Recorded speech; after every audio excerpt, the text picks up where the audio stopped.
పేరు డాక్టర్ కొట్టే Chennaiah, retired principal మరియు కర్నూలు జిల్లా బీజేపీ అధికార ప్రతినిధిని కూడా. శ్రీ నరేంద్ర మోడీ భారత ప్రధానిగా బాధ్యతలు స్వీకరించిన తర్వాత జరిగిన కృషి పరిణామాల ఫలితంగా ఏటా జూన్ 21న అంతర్జాతీయ యోగా దినోత్సవం జరపడానికి ఐక్యరాజ్య సమితి జనరల్ అసెంబ్లీ డిసెంబర్ 11, 2014న నిర్ణయించింది. ఇందుకు అమెరికాతో సహా 177 దేశాల మద్దతు లభించింది. జూన్ 21న 2015 నుంచి ఈ యోగా దినోత్సవాన్ని పాటిస్తున్నారు. అలాగే ఇది 11వ సంవత్సరం కూడా. భారతీయ సనాతన ధర్మం లేదా జీవన ప్రపంచానికి అందించిన అపురూప కానుక యోగా, సూర్య నమస్కారాలు. ఇందులో 2 అంశాలు మిళితమై ఉన్నాయి. ఒకటి ఆధ్యాత్మిక మార్గము, ఆరోగ్యకరము, 2 సమ్మిళితమై ఇందులో ఉన్నాయి. యోగా, సూర్య నమస్కారాలు అవిభాజ్యాలు. సూర్య నమస్కారాలకు ఉన్న శాస్త్రీయత అద్భుతం. దీనికి విశేషమైనటువంటి చరిత్ర వేదకాలం నుంచి ఉంది.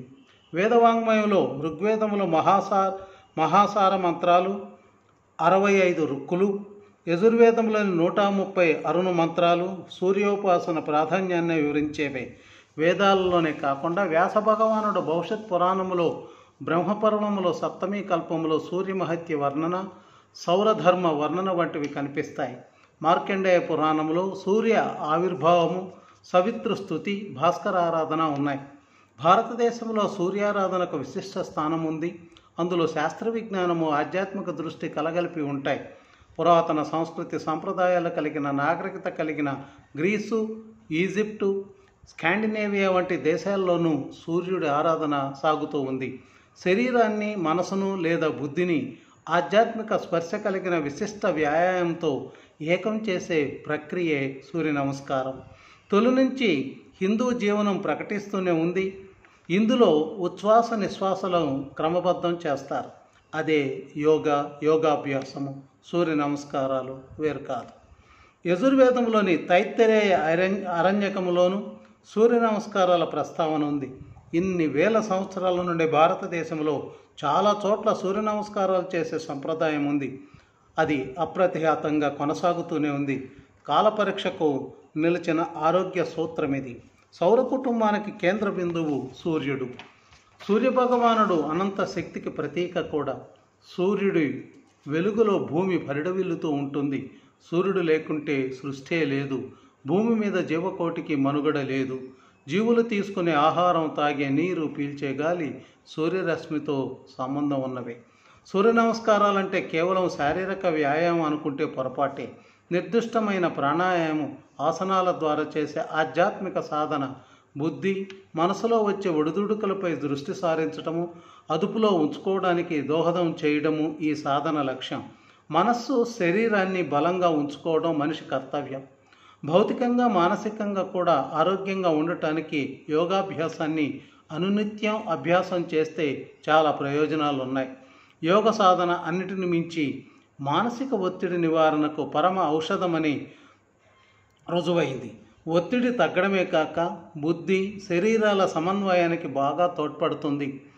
అందుకనే ఈ యోగం పాశ్చాత్య దేశాల వారు కాంప్లిమెంటరీ ఆల్టర్నేటివ్ మెడిసిన్ పేరుతో యోగాను అభ్యసిస్తున్నారు.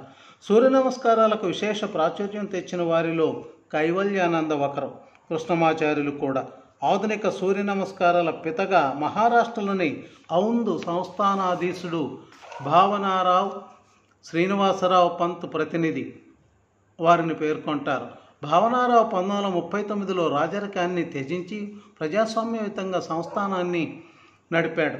ఆయన ఆనాడే తన సంస్థానంలో అన్ని పాఠశాలల్లో, అన్ని వ్యవస్థల్లోనూ యోగాను తప్పనిసరి చేశాడు. యోగాకు ప్రాచుర్యం కల్పించడానికి విస్తృత ప్రచారం చేశారు. వారు 1928లో సూర్య నమస్కారాలను తనే ప్రదర్శిస్తూ 11 నిమిషాల మూకీ లఘు చిత్రాన్ని నిర్మించి దేశంలోనే కాకుండా విదేశాల్లో కూడా ఈ చిత్రాన్ని ప్రదర్శించారు. ఈ చిత్రంలో నటుడు కూడా ఆయనే. 9 గజాల చీరతో స్త్రీలు కూడా చక్కగా సూర్య నమస్కారాలు చేసే సన్నివేశాలు ఇందులో కనిపిస్తాయి. 1938లో యోగా గురువుగా ఎంతో ఖ్యాతి తెచ్చుకున్న కృష్ణమాచార్య కూడా ఈ చిత్రంలో కనిపిస్తారు. బ్రిటన్కు చెందిన లూయి మోర్గన్ అనే ఆమెతో కలిసి భావనారావు సూర్య నమస్కారాలకు లౌకిక పునాది కల్పించారు. కాకపోతే మోర్గాన్ దృష్టి వేరు. ఆమె సూర్య నమస్కారాలను ఇంగ్లాండ్లో పరిచయం చేసినా అది కేవలం ఫిట్నెస్ కోసమే అనేది ఆమె భావన. భావనారావు మంత్రోచ్చాటనతో ఆసనాలు వేసేవారు. అందుకే ముస్లిములది హిందూ ధర్మంలోని అంశమని కొందరు తిరస్కరిస్తే మరికొందరు ఆరోగ్యానికి మంచిదని పాటిస్తున్నారు. 11వ శతాబ్దిలో మహమ్మద్ గజనీ ఆస్థానానికి వన్నె తెచ్చిన అల్ బెరూని భారతదేశంలో 12 ఏళ్ళు ఉన్నాడు. ఆయన అనేక అంశాల్లో ప్రసిద్ధుడు. ఆయన రాసిన తహకీక్ ఈ హిందూ అంటే భారతదేశ చరిత్ర అనే పుస్తకంలో భారతదేశ సామాజిక సాంస్కృతిక అంశాలు ఎలా ఉన్నాయో వర్ణిస్తూ అందులో పతంజలి యోగశాస్త్రం గురించి అనేక చోట్ల ప్రస్తావించాడు. యోగశాస్త్రాన్ని అరబ్బులోకి అనువదించానని తనే చెప్పుకున్నాడు. యోగాలో సూర్య నమస్కారాలలో ప్రతి ఆసనం ప్రత్యేకమైన ఉచ్ఛ్వాస నిశ్వాసాలతో చేస్తారు. లయబద్ధమైన వ్యాయామం వల్ల ఊపిరితిత్తుల్లోకి రక్త ప్రసరణ, ప్రాణవాయువు రాకపోకలు సజావుగా ఉంటాయి. ఈ సాధన అధిక శరీర బరువును తగ్గిస్తుంది. ఆసనాలు వేగంగా వేయడం వల్ల ఉదరం వద్ద కండరాలు సాగుతాయి. జీవ ప్రక్రియ మరింత శక్తివంతమవుతుంది. సరైన రక్త ప్రసరణ వల్ల చర్మం ఆరోగ్యంగాను కాంతివంతంగాను ఉంటుంది. శిరోజాలు బలంగా ఉంటాయి. ఆకలి బాగా వేస్తుంది. నరాల వ్యవస్థల సమతుల్యత వలన ఒత్తిడి తగ్గుతుంది.